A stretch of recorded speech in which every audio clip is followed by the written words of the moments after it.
بسم اللہ الرحمن الرحیم الصلاۃ والسلام علیکہ یا رسول اللہ وعلی آلک و صحابک یا حبیب اللہ اللہم صلی علی محمد وعلی آل محمد صلی اللہ علیکہ یا محمد نور من نور اللہ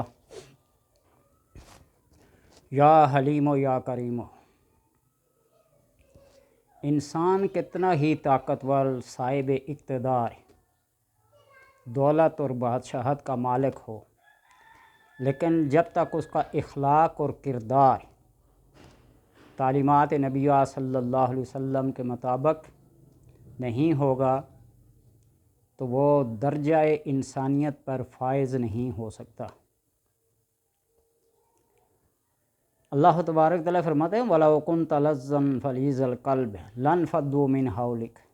اے نبی صلی اللہ علیہ وسلم، اگر آپ سخت دل ہوتے، ترشرو ہوتے، لَانفَضُّوا مِنْ حَوْلِكَ، جو آپ کے گرد اتنا مجمع ہے، اتنی کثیر تعداد میں لوگ اکٹھے ہوتے ہیں آپ کی زیارت کے لیے، آپ کی ملاقات کے لیے، آپ کی باتیں سننے کے لیے،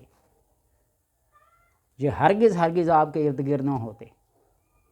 اس سے پتہ چلا کہ انسان جتنا ہی صاحب اخلاق ہوتا جائے گا اس کے حلقہ احباب میں اضافہ ہوتا جائے گا. اور یہ کریم صفات جو ہوتی ہیں یہ اللہ تبارک و تعالیٰ کی طرف سے ودیعت ہوتی ہیں اور ایک گفٹ اور ایک تحفہ کے طور پر انسان کو عطا کی جاتی ہیں. ایک صحابی جس نے نبی اکرم صلی اللہ علیہ وسلم کو ابھی دیکھا نہیں تھا، غائبانہ ایمان لایا تھا ہماری طرح، طواف کعبہ کر رہا تھا، اور اللہ تبارک و تعالیٰ کا یہ نام یا کریم و یا کریم و اس ادا اور اس لہجے اور اس ادا سے وہ پکار رہا تھا کہ نبی اکرم صلی اللہ علیہ وسلم اس کے پیچھے پیچھے اس کو سنتے جا رہے تھے، اور آپ کو اس کی ادا بڑی پسند آئی. تو آپ صلی اللہ علیہ وسلم نے بھی یا کریم و اس کی آواز کے ساتھ آواز ملا کر کہنا شروع کر دیا. چند ہی لمحوں بعد اس نے پیچھے مڑ کے دیکھا اور آپ صلی اللہ علیہ وسلم سے مخاطب ہوا، اے حسین و جمیل چہرے والے، اگر تیرے چہرے کی اس چمک اور دمک کو میں نہ دیکھتا اور یہ مجھے حاجب اور رکاوٹ نہ بنے آپ کے چہرے کی چمک اور دمک اور اتنی خوبصورتی، تو میں ضرور تیری شکایت اپنے نبی صلی اللہ علیہ وسلم سے کرتا. کتنا پیارا وہ منظر ہوگا جب وہ آپ سے مخاطب ہے اور آپ صلی اللہ علیہ وسلم اس کی گفتگو فرما کر مسکرا رہے ہیں.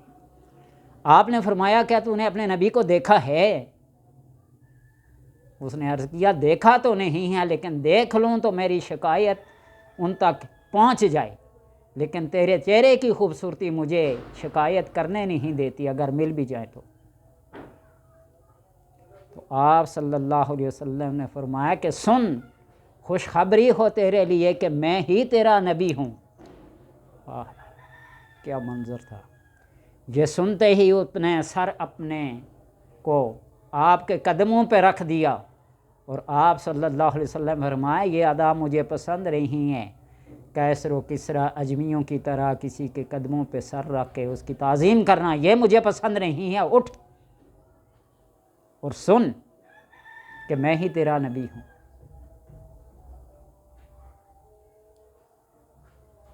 اللہ تبارک و تعالیٰ نے جبریل کو بھیجا کہ اپنے اس امتی اور اس صحابی کو کہہ دو میں تمہارا حساب لوں گا. تو اس نے یہ سن کر عرض کیا کہ اللہ میرا حساب لے گا؟ اے رسول صلی اللہ علیہ وسلم، اللہ میرا حساب لے گا؟ تو پھر سنیے کہ اللہ اگر میرا حساب لے گا تو میں اس کا حساب لوں گا. وہ میرے گناہوں کا حساب لے گا، میں اس کی رحمت کا حساب لوں گا. وہ میرے بخل کا حساب لے گا، میں اس کی سخاوت و جود کا حساب لوں گا. کیا منظر ہوگا! جبریل کو پھر آنا پڑا اور فرمایا اللہ آپ کو سلام فرماتا ہے، اپنی سمتی اور میرے بندے کو کہہ دیجئے جا، میں نے تجھے معاف کیا، میں تیرا حساب نہیں لوں گا۔ مطلب یہ کہ جس نے نبی صلی اللہ علیہ وسلم کو ابھی دیکھا نہیں تھا، اس کے اخلاق اور اس کے کردار کو اللہ تبارک و تعالیٰ نے کیسے اس کو تحفہ دیا، وہ اسی کو کریم کریم کریم پکارتا رہا، اور کریم نے جب کرم کیا تو نبی پاک صلی اللہ علیہ وسلم سے ملاقات کا سبب بھی کیسے بنا کہ آپ اس کے قدم کے ساتھ قدم ملا کر، اس کی آواز کے ساتھ آواز ملا کر وہی الفاظ دہرا رہے ہیں، یا کریم ہو یا کریم ہو۔ کسی کا کتنا بڑا بہترین قول ہے، من دق باب الکریم افتتح، جس نے کسی کریم کے دروازے پہ دستک دی وہ دروازے کو کھول دیتا ہے۔ تو رب کے دروازے تو ہمیشہ ہمیشہ کے لیے کھلے ہوئے ہیں۔ تو اس لیے اللہ تبارک و تعالیٰ نے اپنے محبوب کو وہ صفات عطا کی ہیں جو اس کی اپنی ذاتی ہیں۔ اس کی ذات اور صفات کا پرتاؤ تجلی جس انسان پہ پڑتا ہے وہ انہی صفات کا حامل ہو جاتا ہے۔ جس میں اسم ہادی کا پرتاؤ اور تجلی پڑا وہ ہدایت یافتہ ہے، اور جس کے اوپر اسم مدل کا پرتاؤ اور تجلی پڑا وہ گمراہی کا شکار ہو گیا۔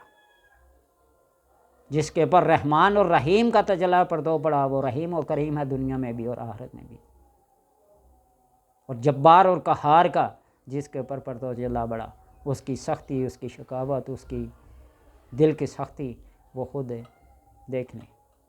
تو اس لیے اللہ تبارک و تعالیٰ کے یہ دو نام، یا حلیم و یا کریم و یا حلیم و یا کریم و، اٹھتے بیٹھتے چلتے پھرتے اپنی عادت بنا لیں، اللہ تبارک و تعالیٰ تمہیں بھی حلیم اور کریم بنا دے گا۔ حضرت علی رضی اللہ تعالیٰ عنہ کا فرمان ہے نا کہ جو شخص 40 دن تک کسی عادت کو، کسی صفت کو اپنا لے، اللہ تبارک و تعالیٰ اس کی جبلت، اس کی خلقت کے اندر اس کو ودیت کر دیتا ہے، وہ انہی صفات کا حامل ہو جاتا ہے۔